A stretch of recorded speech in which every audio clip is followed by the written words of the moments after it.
Kantanti lokali u internazzjonali għal Rock Vision 2050 flimkien ma' orkestra ta' 35 mużiċist illi se tuża taħlita ta' strumenti tradizzjonali u oħrajn innovattivi sabiex toħloq ħoss futuristiku u uniku. L-organizzatur Sigmund Mifsud għalli dan il-kunċert għandu jservi bħala pjattaforma l-kreattività, il-kollaborazzjoni u l-iżvilupp artistiku. Ovvjament, din l-idea tħalli spazju għal kreattività tal-artisti, għandna artistic team nemnu b'saħħtu ħafna, li l-musical director ħajkun Kevin Abela, għandna producer Eltilli, kif ukoll jien ħankun qed ngħin f'ċertu ideat u anke qed nikkollaboraw ma' nies minn Berklee College of Music biex noħolqu kemm jista' jkun konsept kreattiv u oriġinali għax wieħed irid jimmaġina da bażikament.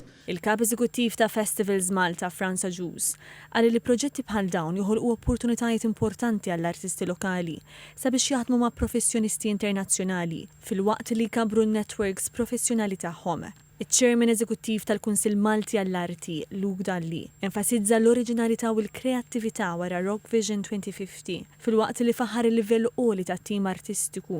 Saħaq fuq il-bżonn li jiġu appoġġjati proġetti innovattivi li jħeġġu lill-artisti lokali jesprimu ruhom b'mod kuraġġuż u kreattiv.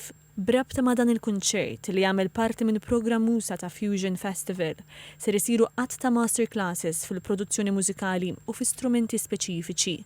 Parti mill-fondi li se jinġabru għal dan il-proġett se jmorru għal Caritas.